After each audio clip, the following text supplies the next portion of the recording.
Welcome to the Dire Wolf Show, where we believe that America is exceptional and that our constitutional rights should never be infringed. I am Dire Wolf. On our show, we bring you the truth and debunk fake news. If you love laughing at the insanity of the regressive left, sit back and relax. Boy, do I have a show for you.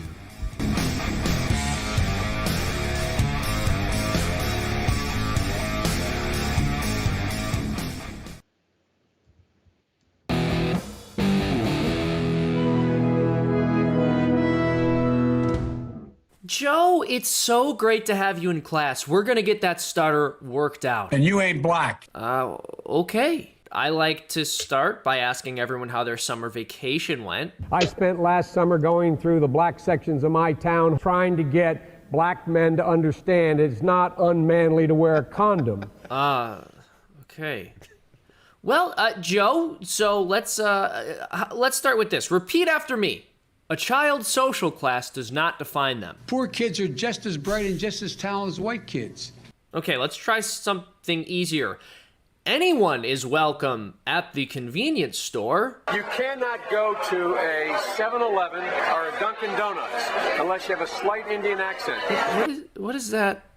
What are you saying? I got tested for AIDS. I know Barack got tested for AIDS. There's no shame in being tested for AIDS. Okay, this usually is not how most people stutter. Joe, did you make it to speech class, honey? How do you like your teacher? If we were in high school, I'd take him behind the gym and beat the hell out of him. Joe, you can't be on your phone in class, man. You're a lying dog-faced pony soldier. Are you sure you have a stutter? I don't think of myself as continuing to stutter. Oh, so you're just a bad person. I'm not sorry for anything that I have ever done. Hey folks, thank you so much for watching. Please like, share, subscribe, and comment. All right. Welcome back, Wolfpack. How you guys doing? Welcome back, Wolfpack. Dire Wolf here for another Dire Discusses. It's been a long time. That was in a while. Yeah. But yes, we're behind enemy lines on YouTube, where speech is not free and the truth is demonetized. Alongside me is my co-host and producer, Fox Trevize. How you doing? Oh, not too bad. Better than Joe Biden's stutter, that's for sure. Yeah, what stutter? Being an asshole is not a stutter. Right? Being Yeah, like just being a racist is not a stutter. Can you imagine that excuse being used anywhere on the right? They did some. Oh, sorry, I slept with those bunch of all those prostitutes. I have a stutter. Yeah. There was like an equivalent with I think it was last week, the lieutenant governor in Virginia, I think, the one that's like lieutenant governor to the governor blackface, which I think is Virginia. You had the main governor was either in blackface or a Klan hood in college, and then his lieutenant governor credibly raped like two people that were there was a lot of evidence, but just because of him being in a position, it didn't go anywhere. And he brought it up on a debate because he's trying to run for full governor now. And it got brought up during a debate last week. And he basically just played the race card that, there's like a history of black men being accused of rape and all stuff. The girls accusing him of rape are also black. So this whole trying to play this race card that misogyny laws and there's always white women who freak out when there's black guys around and they're just saying that we raped them, and it's like no, these are two black girls who said that you this raped is not them. A plantation owner accusing a black person of having raped their daughter because that he looked at them. Yeah, this is not that. He has credible claims of sexual assault that should be investigated, and I'm not saying he's guilty, but they definitely are worthy of discussion when we're trying to say who we're going to vote for. Should we vote for someone who has all these specific, detailed claims with evidence that have not been prosecuted yet, have not been dealt with yet? Yeah, that's something worth discussing, and it definitely isn't racism. Otherwise, when Trump was accused of sexual assault, that would be racist too. It's not just because you are black doesn't mean you have a shield that protects you from all possible Are accusations. you sure? Because I think it literally does in 2021. Okay, it shouldn't, is what I'm trying to say. Oh, Thank you okay. for pointing out that our system is busted. Yeah, it's like that's some wishful thinking. And as interesting as that story is, that is not the reason that we are here tonight. Oh, and thank you. Oh, by the way, yes. that would mean that Biden's son definitely has a stutter. I don't know. I don't know about a stutter, but he definitely has an illegal gun. Epstein definitely had a stutter. Let's see. Veracious Blackston just gave us a lemon. Thank you very much. Much appreciated. Adder Lupus is trying to donate but cannot on mobile. Our hearts go out to you, but we appreciate the intent. Yes. The intent is what matters. The dollars matter more. It's the thought that counts. It's the money that pays the bills. But let's get to our single short story for the day, because we have a short show today. This is a real quick topic, but basically we're talking about the George Floyd case against the police officer Chauvin. What's his first name? Derek.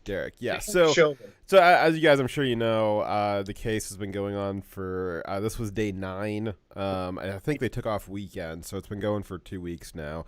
It's a slog. There's been a lot of interesting developments in it, depending on which media sources you're looking through. The defense kind of got murdered on day 7.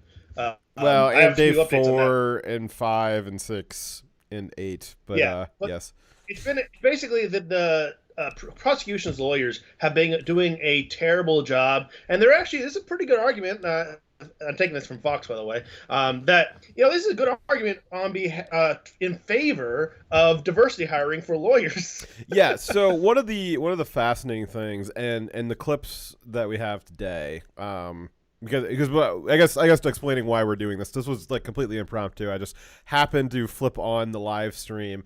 And the case was going on for 9 hours today, and I just happened to catch a few minutes of it live, and the thing I saw was just so incredible. So like Dyer was saying, previous days we already know the case that the state has against Derek Chauvin is just absolutely falling apart. The number of different ways in which it is falling apart is really hard to count, and some of them a couple of them right now. What's that? I want just a couple quick things. The state's witnesses for the prosecution, 2 of them, one which was the self-defense expert, and one was a medical medical care training expert. Both of them, their testimony that was set up by the prosecution end up going against their own argument and supporting the defense. And then the defense is actually calling back the defense expert to be their witness because it was so bad. Yeah. So the prosecutors, they brought in their own expert witness, and so they could pick anybody they wanted to make their case for them. And I mean, expert witnesses is kind of I don't know. It's a weird thing, especially in high profile cases. You basically are just buying somebody who has a degree and then paying them to, I guess, sell your position, which is, I don't know. It's not. I'm not saying the American legal system's perfect. It's just really better than a lot of alternatives, but it's got a lot of flaws in it. One of them is expert testimony. Yeah. In this case, these were actually the people who taught Chauvin. Yeah. So realistically, when the prosecutors, which is the state, is calling their witnesses, like, again, they can pick anybody they want, and they're going to pick people who are extremely biased to what the prosecution is the point they're trying to make. And they're going to know what they're going to say beforehand as well. Exactly. And what Dyer just said is the witness for the use of force training that the state chose to try to make their case against Chauvin, it went so poorly for the state and made Chauvin look so good that Chauvin's defense attorney is going to call the state's witness back when the defense gets to call witnesses. That normally you don't want to cross-examine because you don't know what they're going to say. It's kind of a risk. It's always it's kind of like a lawyer trope. Like, it's always a risk when you're going to ask a witness a question if you don't know what their answer is going to be. And just based off of the testimony from what the prosecution was asking them and trying to get them to bias the jury in favor of the state, he did such a bad job of biasing the jury that the defense is like, well, let's do it again because you're biasing it the other way because it's the truth. And yes, funny things like, well, the guy that was on the stand that was supposed to be making the state's case was actually the guy that trained Chauvin in the use of force that he was using. And so it's like, well, if Chauvin's in trouble, then I don't know, maybe that guy's in trouble too. That guy was asked, have you ever done this, what Chauvin had done, holding someone down after they had already stopped resisting, and he said that he had. So basically, the trainer not only trained Chauvin to do what he did, but also would be guilty of doing the same thing himself. And then when he was asked about the levels of the prosecution was using the escalation of force, what was authorized at what level, and they asked the trainer with the current context, would he have been authorized to use a taser, actually go to a higher escalation, and the trainer said yes, he could have with a actively resisting assailant who was already fighting cops. He was well within his right to use a taser, and that he chose not to, and he de-escalated by holding him on the ground. Voracious is asking, do we think that they're throwing the case on purpose, or is it just shit lawyering? And I think it's shit lawyering. I think, and that's what Dyer was saying earlier, is they basically, the state, to make their case against Chauvin, I believe, based off what I've watched, it was a diversity hire. They affirmative actioned lawyer. It is a black lawyer that is making the state's case against Chauvin, and it is only important that he is black in that he is clearly leaning in. From what I've seen, the segments I've watched, this black lawyer is leaning into the fact that he's black. He brought it up during his opening statements. He has tried to lean in on that with certain witnesses. If you make that part of your argument, then we can use that as part of our argument. Yes. Sorry. Yes. And what do we know about that kind of minority people on the left is that they find themselves in high positions due to affirmative action policies. That countless examples in Congress of, unfortunately, minority congressmen that are Democrats who are just bare, and it's not to do with their minority status. It's just the left will promote people who are unqualified for the positions they are being raised up into. And you compare that to minority congressmen on the right who are generally far more intelligent, far more well-spoken, and far more principled. And it's really sad that is the breakdown. But we see that, a lot in Congress, see it in other places, and I definitely think I'm seeing it in this case. It is my opinion that this guy was a diversity hire for the state. They wanted to put a black lawyer there, and they chose him for his skin color. Similar to how Joe Biden said his criteria for vice president was he wanted a black vagina. Woman. That's what he wanted. He wanted a black vagina, and that was Kamala Harris's only qualifications. I think Minneapolis, they looked at this case, and they're like, a black guy got killed. I want a black penis to be representing him in court. And that is the only criteria that they went after. And it shows. It shows in the very piss poor arguments by the prosecutors and the numerous mistakes that they've been making. And I know that they're not intentional mistakes, because even the left is publishing articles saying that by day 7, the defense was visibly frustrated and angry about the outcome of their arguments, that they had gone wrong and they realized it. If it was all going to plan, they wouldn't be so upset about the outcome. And honestly, even a good lawyer could throw this case and make better arguments than these guys are. So, as bad as it's been so far, the clip I bring to you today, again, I found this randomly I happened to tune in at the right time, and after I saw it, I thought I couldn't breathe. It was so incredible what I had seen. I couldn't breathe. I thought maybe I was smelling toast. I called out Mama, And I even had And to I take answered. I might have even had to take a few speedballs just to level myself out from the shock of what I had heard, and then I called Dyer because I needed more speedballs. So this again. So what we're gonna bring, like, the reason for the show tonight is the clips that we're about to show here of a segment that happened today. It was just so incredible. And one of the reasons why I wanted to do this tonight was, as I was telling Dyer, a lot of these other self-owns that Dyer just talked about and some of the other things we're going to bring up tonight, those we're usually kind of getting that analysis about a day after by conservative commentators. And this is something I suspect that tomorrow and next week, the clip I'm going to show you tonight, is going to be really getting a lot of traction in conservative media and conservative commentary as a breakdown. And so we wanted to kind of get the drop with all five of you on the rest of conservative commentary sphere and be the first to print with this, because I think that this is going to be a real, at least it should be. If it's as big, everybody else thinks it's as big as what I think it is. I think it's going to be like one of the biggest blunders that the prosecution will have made. It's the reason for the namesake of this video, by the way, this live stream. They cut their face off despite their nose. They destroyed their entire argument for the prosecution just to win, and not even win correctly, a single point. You are a hardcore fan, Voracious Blackson. We appreciate it. Thank so, you. Dyer, why don't you give us a little bit of context before we watch this specific clip? I wrote it down for you. It's in yellow. Oh, gotcha. Yeah. So before we watch, let's.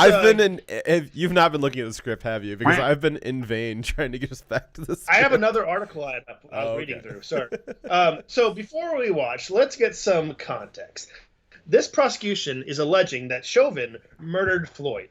The defense is alleging that Chauvin's actions would not have led to the death on a regular person, and that Floyd died as a result of a fentanyl overdose, having 3 times the fatal limit. Some additional context: we learned that yesterday that 3 or more speedballs were found in the police cruiser that Floyd was briefly in during his arrest. A speedball is a tablet of meth and fentanyl. The 3 tablets were partially chewed and had Floyd's DNA via saliva on them. Now, Dyer, I know you're not a lawyer or a police officer, but how do you imagine a chewed tablet of fentanyl and meth gets George Floyd's spit DNA on it? How do you imagine that happens? Because they, and possibly more since he swallowed some, were in his mouth. Objection! Dyer said without evidence. There was evidence, though. He had 3 times the fatal limit in his system, and he had some of the video in his mouth. So I mean, if you wanted to translate this to left-wing media, is the defense presented evidence without evidence. That's a Snopes fact check for you. Thanks for Blackson saying that it did real good detective work. They're just looking at the office. Dyer's powers of deduction are absolutely unmatched. Having eyes, that's my superpower. So this is pretty massive. So this came out, I believe it was analyzed yesterday. I think it might have been from 2 days ago, but it was within the last 2 days that this evidence was presented. That you're just a big jerk, Dyer. This is pretty big though. That we didn't know this for the last almost year. We did not know that there was speedballs all over the cruiser. We've all seen the video. Floyd was in that cruiser for maybe a minute, barely a minute. And during that time, he's got so many speedballs in his mouth, they're just falling all over the place. There's another 2 speedballs that were found in his car that Floyd was in when the police arrived on scene. I mean, that's a lot of meth and fentanyl. It's just a lot. And you got to imagine how much went into his body that didn't leak out all over the place. This corroborates finding these additional tablets corroborates the original body cam footage that we saw a long time ago of Floyd in his car when the officers first arrived. Many believed that video showed a white tablet in George Floyd's mouth, and a lot of people were speculating that was probably the fentanyl that killed him. And finding additional tablets and seeing that, yes, those tablets were in his mouth, and yes, they did have fentanyl and meth in them, that really corroborates that video that, well, if there's a bunch of white tablets all over the crime scene that have meth and fentanyl in them, and there appears to be a white tablet in George's mouth, you can pretty much guess it's not an aspirin. And only 2 milligrams of fentanyl is lethal, by the way. No. 2 milligrams of fentanyl is like lethal enough to kill like your whole base. No, it's like nanograms. It's nanograms is what you measure fentanyl in. I'm sorry, I misread that. Nanograms. No, milligrams is like you're killing like herds of elephants. Like whole herds. And they're close. Yeah. So, all right. So the fentanyl tablets with Floyd's saliva on them are just I that has got to be the ultimate proof for any lay person, any expert, even a stupid person. That is just the ultimate proof. If the jury is not able to see that is going to be that is just them not looking at this in an unbiased way. That is a jury having a preformed decision. Having seen this, I just don't see how anybody makes a reasonable argument that George Floyd was not on a ridiculous amount of fentanyl and taking it during the arrest. I mean, this guy was doing drugs during his arrest. That's hardcore. Let's see here. Yeah. Again, he took a lot. There's even more found in the car, in the cruiser. I would imagine that had they properly looked through the crime scene, they probably would have found some on the ground. They're probably gone by now, washed away, or I don't know, maybe Hunter Biden went and snorted one up.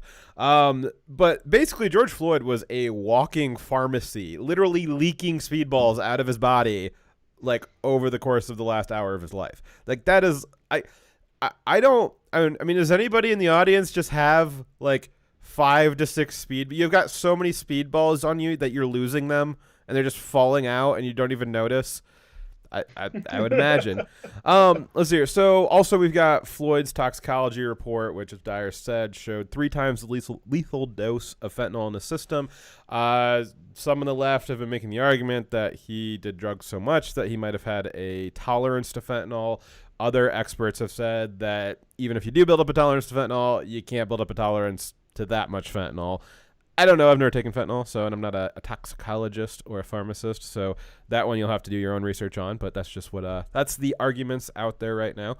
But it's also possible that it's even more loaded than that due to the volume of metabolites in his blood alongside the fentanyl. These metabolites were what fentanyl breaks down into when the body processes it. So there was a bunch of raw fentanyl in his blood, and then there was a bunch of metabolites. So in theory, at one point, he had way more than 3 times the lethal dose of fentanyl in his system. He might have had up to 5 or 6 times in his system before some of it got broken down.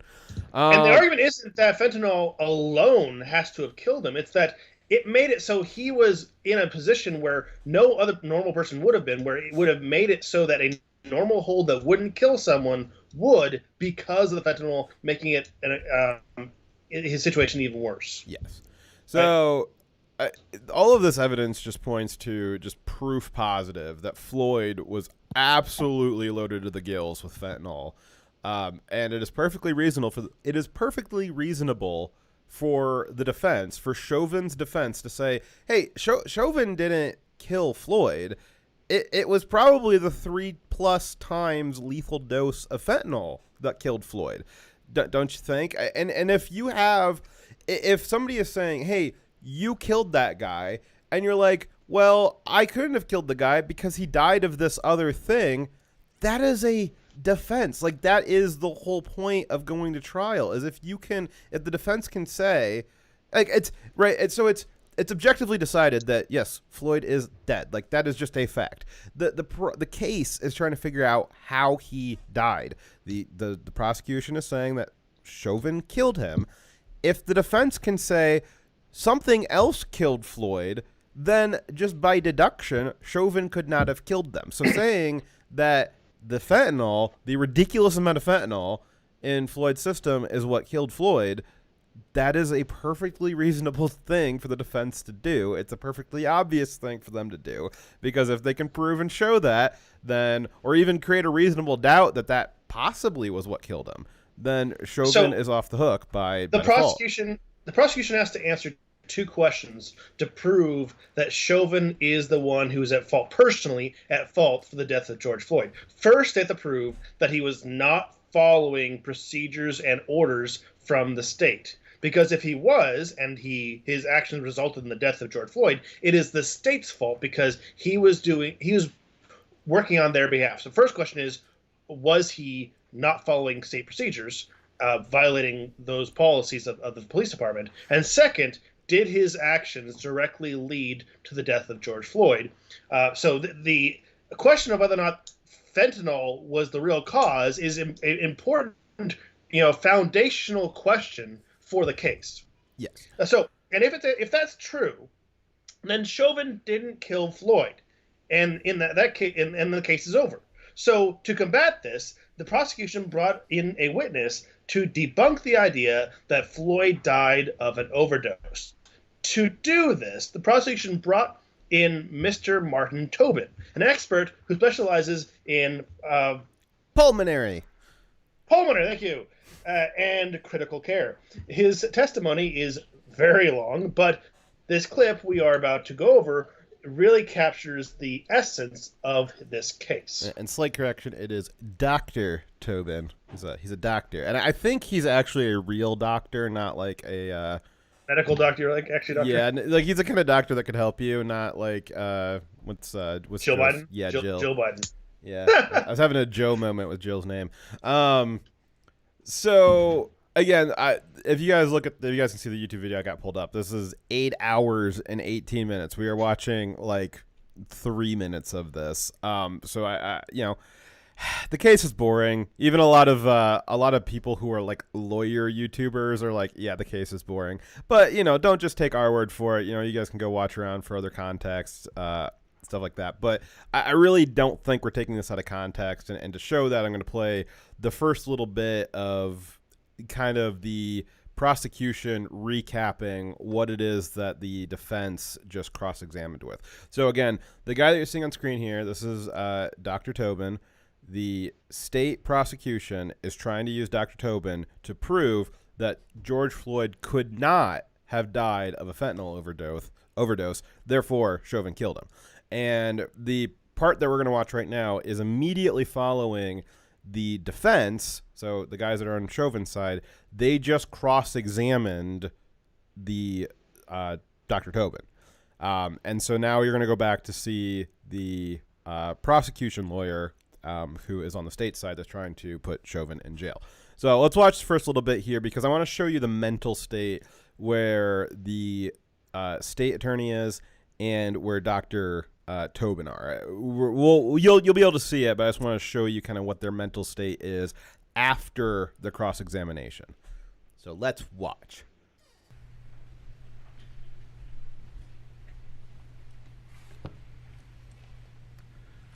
Dr. Tobin, just a few questions, just for clarification's sake. You had just asked a lot of questions about science and medicine changing, constantly changing, evolving by the nanosecond, by the millisecond. You heard all of that. Yes, I did. So just kind of the way, the body language, the tone, the tenor of the state attorney here, kind of dismissive. It's kind of goofy, nanoseconds and all this stuff. And then you hear Tobin respond, yes. He kind of has a chuckle in it. You can hear that he's got a chuckle in it. And there's another about 3 minutes of this kind of back and forth and a little bit more chuckling. I'm going to skip over just to get to the meat of what I wanted to show you guys tonight. But I think you can see from this, and again, encourage you to go back. I know you guys trust my word for it. That's why you're here. But it looked to me that they both thought that this was the goofiest thing in the world. That this is immediately following Chauvin's defense attorney cross-examining it, and they're basically just like, yeah, like the idea that Chauvin or that Floyd died of a fentanyl overdose. It's kind of a goofy, funny thing. It's laughable that anyone would think that. It's kind of goofy how the defense thought that, and they're both just kind of yucking it up, chuckling it off, thinking that it's kind of funny. And so again, they go on like that for a little bit longer, and we're gonna skip ahead to where the meat of the situation is, which I lost where that timestamp is. There it is, 14:45. Very hard to target the correct time on this because the video is so long. Let's see here, and there we go. You were also asked questions about substances in Mr. Floyd's system. I think you were asked questions about nicotine. Remember that? Yes. He didn't die from nicotine, did he? No. Another laugh. You were asked questions about fentanyl and meth. Yes. Any evidence that he died from meth? No. None. You were asked questions about whether he had ingested any fentanyl within 5 minutes of his time of death. Yes. Now, I think you explained to us that if somebody is suffering from a fentanyl overdose, you would see a depression in the respiratory system. Yes. And depression means some reduction in the rate or ability to breathe. Correct. Did you see any depression in Mr. Floyd's ability to breathe whatsoever before he went unconscious? No, absolutely not. He was normal respiratory rate. Did you guys hear that? Did you guys hear that? George He was Floyd breathing normally. had a normal respiratory rate. So again, we'll replay it, but I'll read off the transcript so I can kind of highlight the key points there. So the prosecution asked, "You explained to us that if someone is suffering from a fentanyl overdose, you would see a depression in the respiratory system." Witness says yes. Prosecutor: and a depression, he's defining what does depression mean. So a depression in this context is what he's defining. He says, and a depression means some reduction in the rate or ability to breathe. And Dr. Tobin says, correct. Then the prosecutor asks, did you see any depression, which again, using the definition that we just defined here, just one sentence ago, did you see any reduction in the rate or any reduction in the ability of Mr. Floyd's ability to breathe whatsoever before he went unconscious? And Dr. Tobin says, with a laugh, no, absolutely not. He had a normal respiratory rate. So he wasn't being choked either by the hold he was in, if he was breathing normally. The state witness, and it's funny because this is why this guy is totally an affirmative action hire. They go on like this, laughing and chuckling about it. They don't even realize what they just did. In order to prove, the state is trying to prove that George Floyd did not die of a fentanyl overdose. And in order to prove that, they just conceded that Floyd was not having any problems breathing before he went unconscious. The entire case is that Chauvin killed Floyd by suffocating him. And they just testified that Mr. Floyd had no reduction in the rate, no reduction in the ability to breathe right up until the point that he passed out.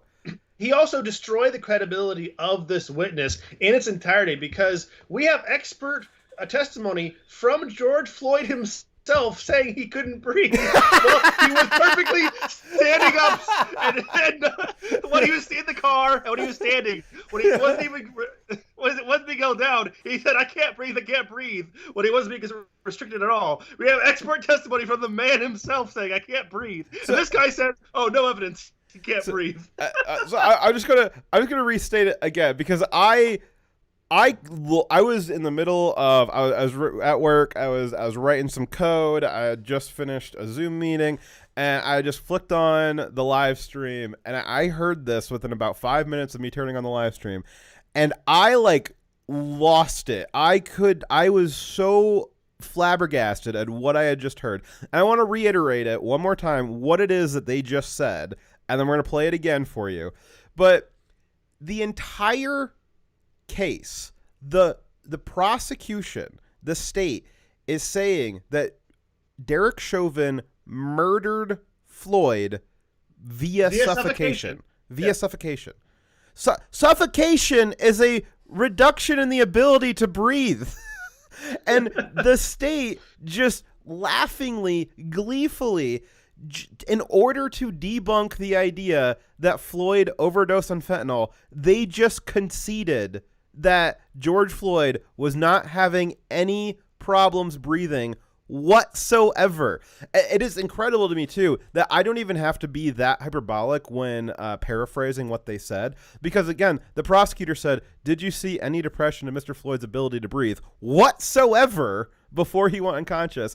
And the witness says, no, absolutely not. Like, they added their own hyperbolic modifiers to the words. I don't even have to do that when I'm paraphrasing. I can just read it verbatim, and it's like, wow, I almost feel like I'm exaggerating, but I'm not. I'm just direct quoting what they said.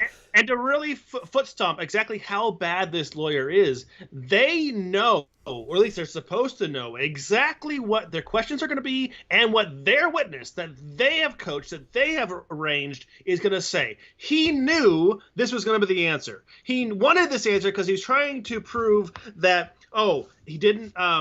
George Floyd didn't die of a fentanyl overdose. He's so laser focused on that one point, he didn't consider how it completely destroys the entirety of his case against Chauvin. Yeah. So again, it is cutting off your face to spite your nose. It is selling your van for gas money.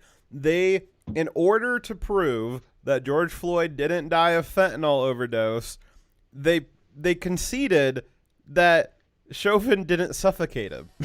And they didn't even prove that. It's They even didn't even prove it. Yeah. Dyer was saying earlier, it was like, it's like you sold your van for gas money, but you didn't get the gas. Exactly. We have so much counter evidence that he did die from fentanyl overdose that they didn't actually prove it. They, at best, they just made one argument from a now uncredible source, because how can we believe him when the video clearly shows he was, from his own words, having trouble breathing? So, if I go plus 3 minutes in both directions from the clip that we just watched, there's an additional bit of that I don't want to do because it's too long, and it's easier for me just to explain it to you. Just you guys take my word for it. But Dr. Tobin says that you wouldn't, if Floyd died of a fentanyl overdose, there wouldn't be like a buildup of carbon dioxide that was notable in the body. You wouldn't be able to tell. Or no. He said that if he died of not being able to breathe from the fentanyl, there wouldn't be a buildup of carbon dioxide. But that was him saying, in general, if he died from a inability to breathe, there wouldn't be a buildup of carbon dioxide, which on the surface doesn't make sense, but I don't know. I'm not a doctor. But then he would later on, within the next 5 minutes of him saying that, he would go on to say that because of the buildup of carbon dioxide in the blood, that shows that Derek Chauvin suffocated him. But he just explained that one of the other examples he gave too, because he gave two examples of it, of what he would expect to see earlier on, and then later on he says, well, the buildup of carbon dioxide proves that Chauvin suffocated him. One of the other examples he gave before he said that was that if you suffocated somebody with a pillow, you wouldn't, after they died, you wouldn't see a buildup of carbon dioxide in their blood. Now, again, that doesn't necessarily make intuitive sense to me, but I'm not a doctor. But then he would go on to say that there was a buildup of carbon dioxide in Floyd's blood, so that proves that Chauvin suffocated him. It's like, well, that's not compatible. Like, those are contradictory statements within 5 minutes of each other. So this was this has kind of been the tone and tenor of the case, is just you've got witnesses that are not the best expert witnesses. And I think that they're saying things that are easily debunked, just in a similar way that we look at a lot of media stories and they internally debunk themselves. They're not internally consistent. They'll have a paragraph that says one thing, and they'll have one paragraph later or one sentence later that says the opposite. And it doesn't take us having to go to external sources to say, hey, that's not a credible story, because it doesn't have internal consistency. I don't have to be a doctor to see that Tobin is not a good doctor witness because he doesn't have internally consistent testimony. They can't both be true. Whether you're a doctor or not doesn't put the carbon dioxide content of a suffocation victim, whether you're a doctor or not, it doesn't make it both high and low. It's one or the other. It can't be both, no matter how many doctor degrees you have. We already have the coroner's report saying that he died of suffocation, which was caused in part by the lethal amount of fentanyl. Yes, in the system. that was. It was the hold and the fentanyl together that created the situation that would result in him suffocating.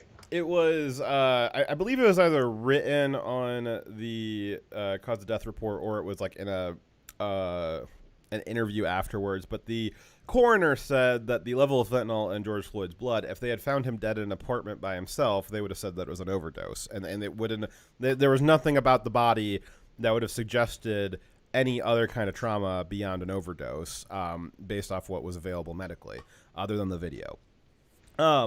So what Tobin should have done, if I was a lawyer, what I would have told Tobin to do was not lie.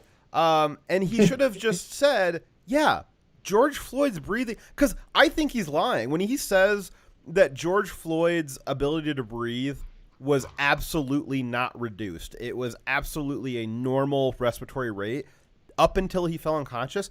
That is a lie. We've all seen the video. George Floyd's breathing is obviously compromised. The debate is whether or not it was compromised because of Chauvin on top of him or because his lungs just fell asleep under 3 times the lethal dose of fentanyl. So the honest answer, so right off the bat, Tobin lied. Like, Tobin objectively lied about what we all saw in the video of George. There can be debate about what caused it, but it is undebatable that George Floyd's breathing slowed down until it stopped. That is one of the few things about that video that is undebatable. And you'll get that from both sides. It's part of the argument for why Chauvin's guilty. So what Tobin should have said, first off, he should not have lied. It just doesn't help anything. He should have said, yes, Floyd's breathing was clearly compromised. It was clear to everybody, but even the layman, it was clear that his breathing was compromised. But due to the position of Floyd and Chauvin, it's impossible to determine the cause of the slowed breathing being from either the fentanyl or from the position of Chauvin's knee. That's what he should have said. He should have said, yes, obviously it was compromised, but you can't make the determination from a video what is the cause of the compromised breathing. And then the lawyer could have asked, well, is it possible that the slowed breathing was due to the knee on Chauvin's knee on Floyd? And then Tobin could have said yes. That is what, I don't agree with it, but that is what you are supposed to do as a lawyer and a witness in front of a jury. Is it possible that this thing, we don't know what caused it. It's objective that this thing happened. We don't know what caused it. Is it possible that it was caused by the knee on the back or neck? And then Tobin could have answered yes. I am not a lawyer, but I'm a far better lawyer than the state attorney right now, because that is exactly the formula that you would use as a lawyer interviewing a witness on the stand. That is what you do. You say, here's a bunch of possibilities. Here's the thing that we know happened. What do we think caused it? Is it possible that it was caused by the thing that we are trying to prove that it was caused by? And the witness is going to say yes. That would have been a perfectly fine way to do it. But they were so dead set on trying to, I guess, clear George Floyd's good name, not smear his character. George Floyd, he's not that kind of guy. He's not that kind of guy. He's not the kind of guy who'd take 6 speedballs in one big gulp. He's not the kind of guy. And we know that he's not that kind of guy because he's the expert witness who said it a bunch of times right before he said that he couldn't breathe. But he's not that kind of guy. And so they, in order to prove that he wasn't that kind of guy, they just outright lied and said, "No, George Floyd, he was breathing like a horse the whole time. He's just breathing like a champ, best breather." So some people, I wouldn't call him that, but some people say he's like an expert champion breather. They say he's the best breather in the world. I wouldn't call him that, but people call him that. He's the best breather ever that breathed. The best. Yes, Trump is now testifying.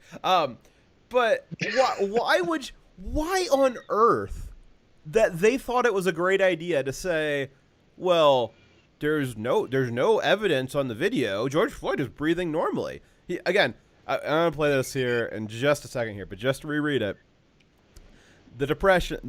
Based off their definition of depression, paraphrasing a little bit here, did you see any reduction in the rate or reduction in the ability to breathe in Mr. Floyd whatsoever before he went unconscious? And Dr. Tobin says, no, absolutely not. He had a normal respiratory rate. The best. That is incredible. I could not believe that they said that.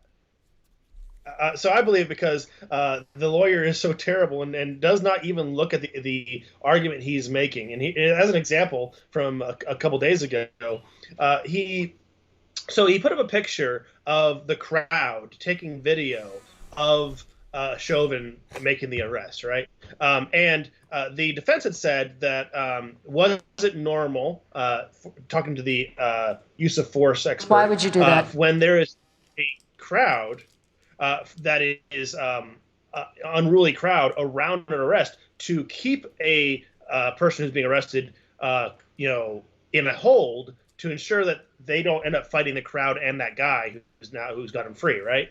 And the use of force expert said yes, it was normal when there is additional possible threats, to keep that person that you've detained in a hold until help arrives, right? Yeah.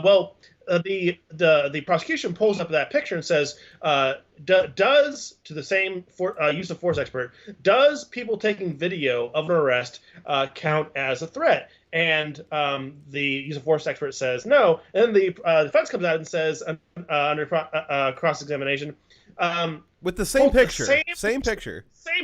And in that picture, one of the people was being physically restrained from going out after Chauvin. And he says, is people yelling threats and taking aggressive action towards those police officers, does that constitute a reasonable threat that might lead the officer to continuing to restrain someone on the ground? And the use of force expert said yes.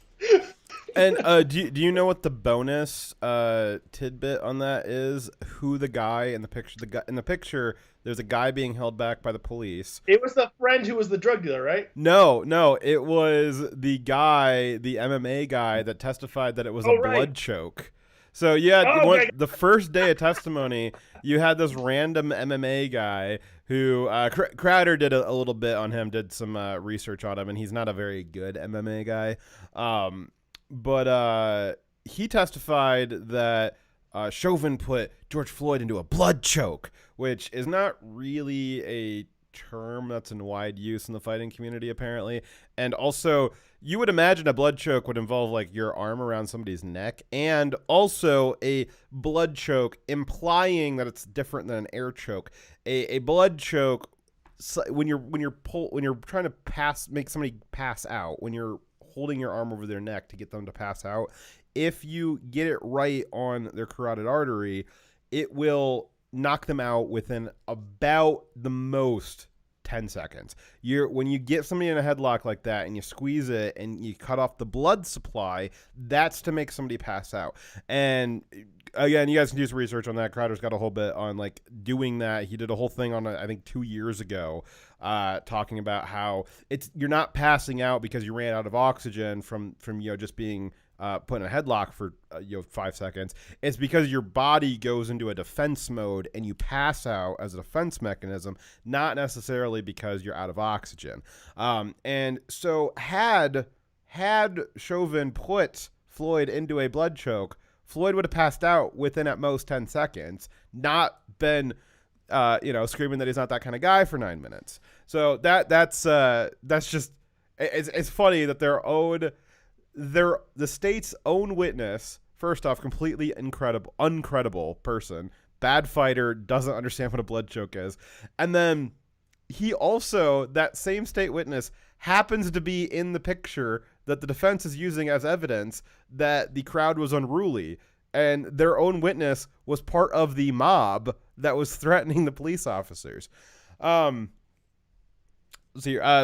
gave us $2. Thank you very much, Slowpoke. He says, comes into stream, gets a handful of Dyer's plump star.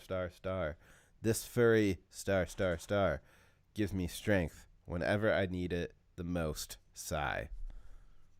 Well, I'm not sure how to take that, but I'm going to just say thank you. Dyer or Slowpoke, you're not our only fan, but certainly you're our only fans. Okay. So let's replay this clip again real quick here.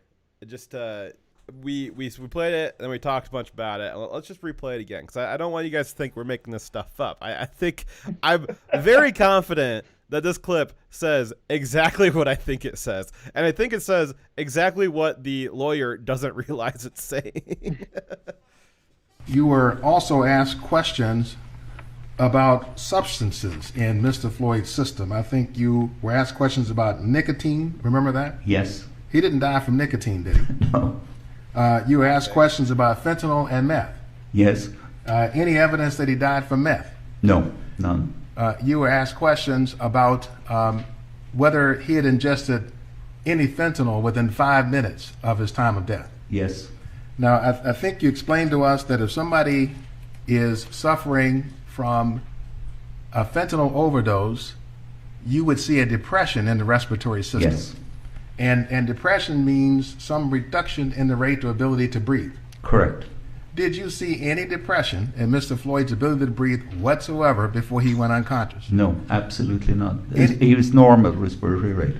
Any evidence that is, I want to reiterate too. They're laughing about it beforehand. I showed you 3 instances where they were laughing about the questions that the defense was asking, and so what is hilarious to me is that they are both laughing at the defense because in their minds the defense is so silly. It's so silly to suggest that fentanyl might have been the cause. It's so outside the realm of medical possibility. It's a funny joke to them, and they're laughing at the defense at the exact same time. They are totally destroying their own case and totally making the case for the defense. I mean, realistically, the defense could just change their strategy to say, well, Floyd wasn't suffocated at all. It doesn't matter what he died of. It definitely wasn't suffocation. And the state's own witness just testified that it wasn't suffocation. Hey, Fox, if there was no suffocation, by what avenue or method did Chauvin kill Floyd? Well, he couldn't have. Apparently, George Floyd, he was neither suffocated nor overdosed. He spontaneously died, which makes it an act of God, and again, not Chauvin's fault. He just transcended his mortal coil.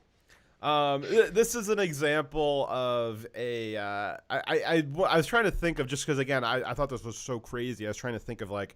Kind of analogies, metaphors for what was going on. One of the things I thought was that this is kind of a Pyrrhic victory, that their goal was to win the ground that George Floyd was not that kind of guy that would overdose on fentanyl.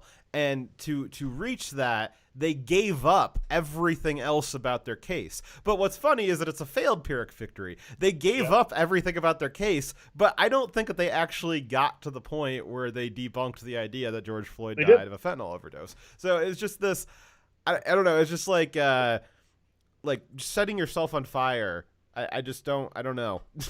So I think that the core lesson here before we end the show is that we are in full support of diversity hiring when the result of that hiring only negatively affects the left. And in this case, their own lawyers being hired not because of skill or brains, but because of their skin color makes them have bad lawyers who are not able to argue their cases with any kind of credibility or merit. And I'm okay with that.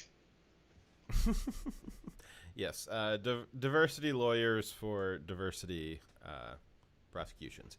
Let's see here. So,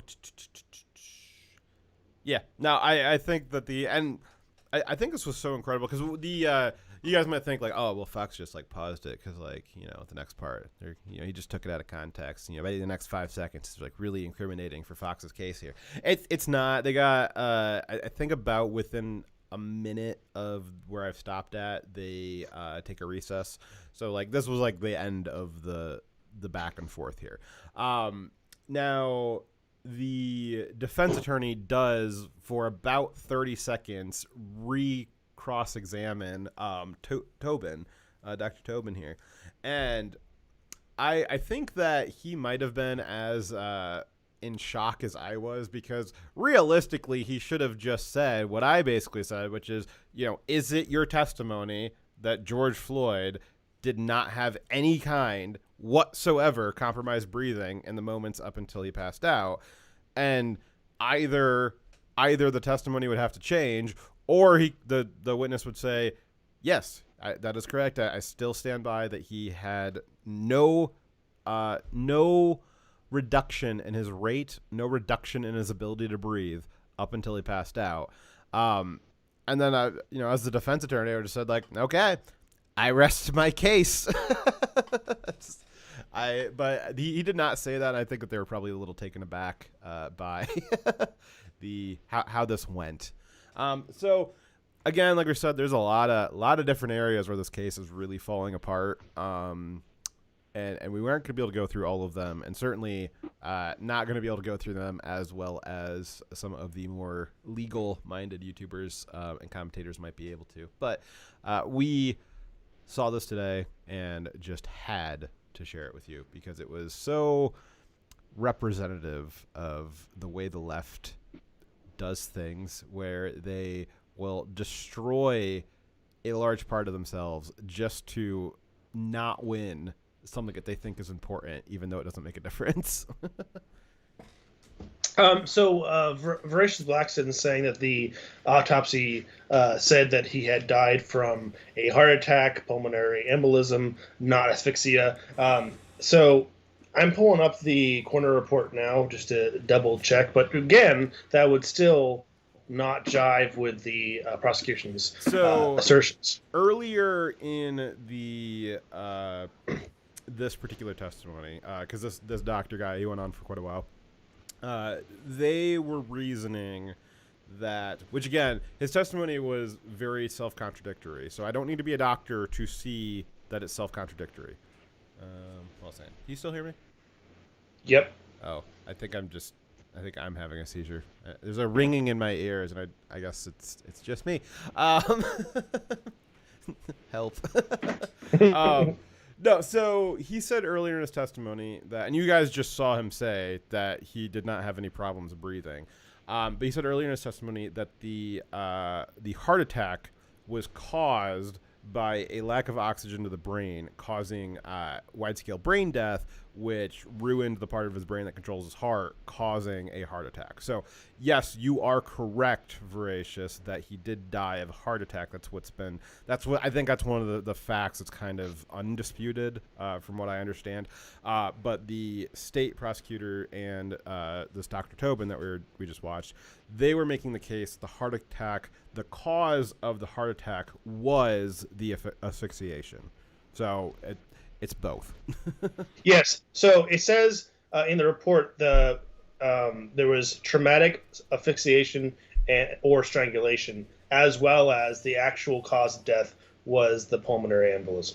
So more than one thing can act on a body at one time, but one is determined to be the cause of death. The final thing that stops you from being alive, right?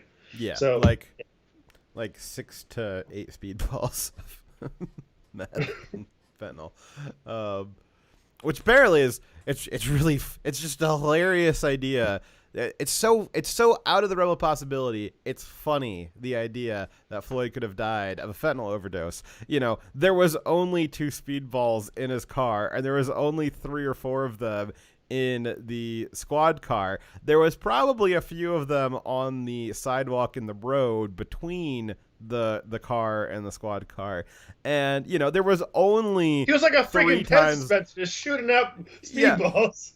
Like that's more speedballs than like what would be like. That's more than what Peds would have in a Peds dispenser. It's a lot. Like I don't know. Like he's a jumbo Peds dispenser. I can't. I don't know. I can't. I think I remember like a speedball cost like $10. So I guess it's not like crazy, but like that was like a decent amount of value he had on his body there. I don't know. Well, I guess we'll throw it off to let you guys decide. Certainly the jury will decide, but I would, so here's what I would do as a juror, right? So we can be a little bit facetious and say, well, like, sure, I'll accept the premise that George Floyd didn't have any problems breathing, because that totally debunks the case against Chauvin. It's being a little facetious to accept that premise. If I was actually a juror, here's what I would do, is I would say, okay, that's clearly wrong. Like, that's clearly a lie. So either Dr. Tobin, this witness, is either lying to us, or he is just very bad at his job and he's a very uncredible witness. That was my conclusion. Yes. Right there. So basically, as a juror, what I would do is I would look at the last 5 hours of Dr. Tobin's testimony and say, well, that's all thrown out. Now this guy has no credibility. He had within the course of 5 minutes, he had 2 contradictory statements. Over the course of just skipping around through maybe about 10 minutes out of the 5 hours of his testimony, I found another contradictory statement. I would imagine if I watched the entire testimony, I bet you it is just contradiction after contradiction. Just statistically, it's unlikely that I randomly found just the only ones that he did. And so as a juror, I would just sit there and look, well, you know what? The state had all day to make their case against Chauvin, and it's all completely irrelevant. We basically have to toss out the entire thing because this witness is not credible. This witness is either lying or incompetent, and he's self-contradictory. So I don't know, do I believe what he said the first time? Do I believe when he corrected himself? Do I, it's like the CDC. Do you believe him when they say don't mask up? Do you believe him when they say do mask up? Do you believe him when they say 5 masks or, no masks because they're dangerous? It's hard to believe. Which one do you believe? Yeah. When do you start listening? When do you believe the mainstream media when they've lied to you on a daily basis for a very long time now? How can you take anything else they say seriously? Yeah. Voracious is bringing up that the passenger in the car is that when George Floyd was arrested, there was a passenger in his car. There's 2. One of them was his girlfriend, and the other one was his. We now found out to be drug dealer. And there is this hilarious quote, which I'm gonna scroll up in Skype chat here because I think I texted it to you like 2 days ago. Yes, you did. Let's see here.